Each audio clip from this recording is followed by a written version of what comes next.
Labour Party presidential candidate Peter Obi is in his element again. He's back into the mood that make many of his followers worship him as he shreds Nigeria's economy and leadership.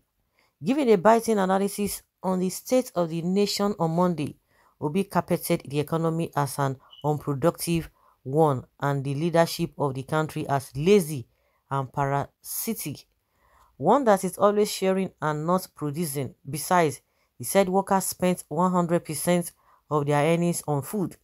This is a country of 200 million people sitting on 923,000 square kilometers of land. They cannot feed themselves. They cannot export anything. Total Nigeria's exports, including oil, is under $2 billion for 200 million population. Obi said this when he met with the leadership of the Nigerian Labour Congress and the Trade Union Congress, who pledged to support his candidature.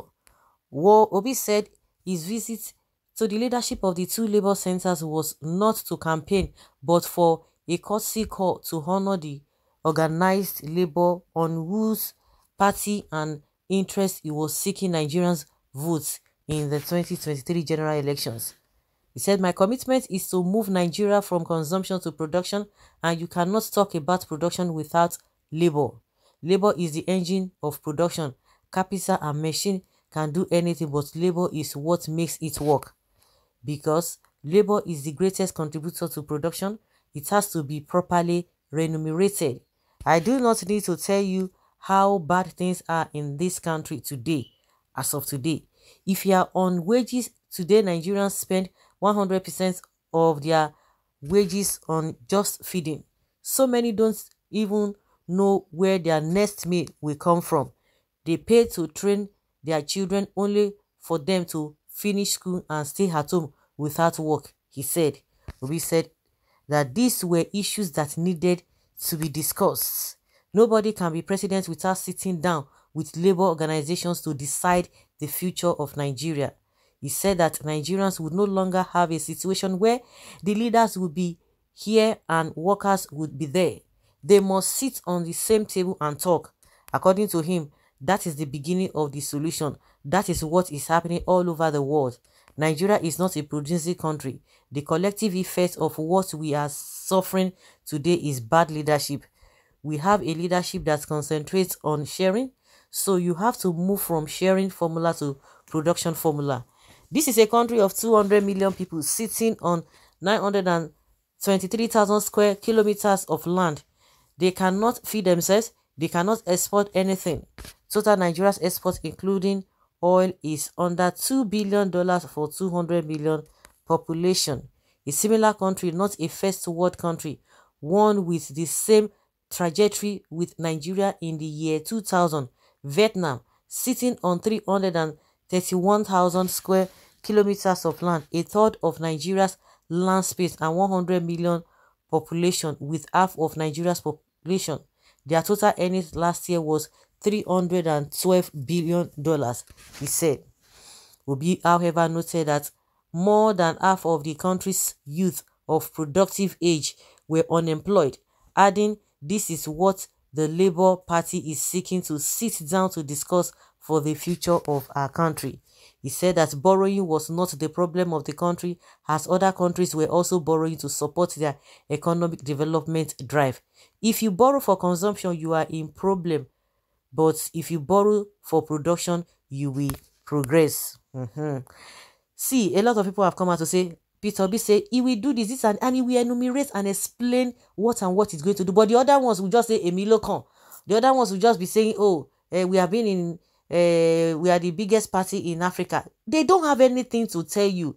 The only thing they are thinking of is how to rig, how to make sure that they have their structures all over the place to be able to distribute money for 5,000. That is just their strategies. They cannot talk in detail. Can they have a 1 hour conversation without doing me? They will not. The only thing they want to do is just organize a rally, carry musicians and be playing bang, just be shouting, "Hey, if you don't vote, you will not get money." They will not. They don't have anything. Have you been hearing them discussing things? But they will just be telling you, hey, it is my turn. I have helped this one. I have helped this one. You are helping few individuals, even people who are not even popular, people who are not even into politics. They are helping people. Go and see a lot of people who are doing a philanthropic work. They are helping people.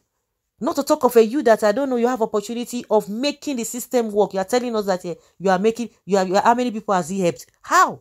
What has that got to do? Thank God some people are saying, if you know that Tinubu has helped you, if you know that Atiku has helped you, God, let them gather and go and appreciate him, or should appreciate you. Don't go my use that also robbers. These are base issues. This politics or this election is supposed to be a base issue, and people should concentrate on the major and just leave the minor. The minor will take care of itself. The minors can still be chipped in, but the major things must be discussed. Everybody just talking, well, we're hungry. But the other parties, they have not even come out. Some of them will be boasting, oh, yes, I'm popular. I have this and that. Who are the people who are following you? People who do not know their left from their right. Oh, we are popular in this place. Those are the things we are talking about. Unfortunately, some people who are still educated, they are still like, oh, this person has structures. There's no need wasting my votes. Abba. Let me say we go tell. And that is just the truth. Somebody saying that if you want to rank people and you want to talk about good governance, you can't rank other people over Obi. That is the gospel truth. He's not a saint. But what do you have? What can you do? You begin to hear some things that some people are saying. Just listen to what they are saying. Well, talk is cheap. Doing action is the Herculean task. Everyone appreciates the challenges of Nigeria. It takes a little less of smartness to be able to make comparative analysis, but that is far from the solution. A man that will make a change should be able to show positive signs when availed a little opportunity, where the problems not there when Obi governed Anambra for 8 years. Do these things just happen all of a sudden? Okay, these things were there when he was a governor. As a governor, what did he do? He must answer these questions before all this elementary analysis. Yes, let him answer. Then you call other people to answer. There's no problem. You are making a point. Let him come and answer the questions, and we'll be able to give you analysis. And the rest wants to. That's why people are saying there must be debate. If you cannot come and tell us what you did, come and tell us. If you'll be able to convince people, just like you are saying, good and fine. You may deliberately be off your balls. Is Anambra State the same with leading Nigeria, or you are high on something? No, that is not the issue. He asks a pertinent question. Let all the candidates, let them congregate and let people ask them questions. Well, were you in Anambra when he governed the country or the state? Make Tinubu talk now. See person, they tear analysis. Tinubu, they shake. That is it. Make they come, make they talk with them. If there's any question where you want bombard them, begin to ask them. This is no matter of just arranging a rally, nonsense rally. And you will see some people that they have paid, they will be in front, they will be raising broom. Ask questions. Let people ask pertinent questions. No, they can't do it. They can't do it. They will tell you, Toba take how will tell. That's what they do.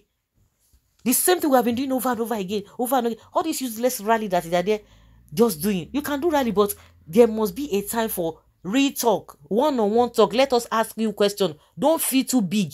Don't tell us that it is your turn, or you have helped some people, or you have served some people. That is your own cup of tea.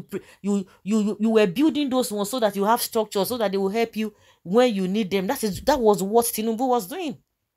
Atiku again, now she don't even go Dubai, go sit down. He goes to sit down, go do enjoyment. What is it called? The Obi, he went to Egypt. We all know what he went there to go and do. Tinubu now, he say he won't go consult. I don't know, but of course people are saying he went there for medical treatment. He went there to go and consult who? What are the things he will be bringing back? Will they be able to give us analysis of who and who he went there to go and meet, to be able to choose his running mate? See his running mate now, he's running. Papa say his own credentials to have been stolen. Like seriously? So later, if you have questions for them, that's why they need to sit down. All this throwing things online is not going to help. But this man, he's been able, you see that he's been going from places to places. You know, anything he talks about, we will hear it. But that was we are consulting, and who is going to be this? They are not even telling you what will solve the problems. You know that there are problems on our hands. Then how are we going to solve them?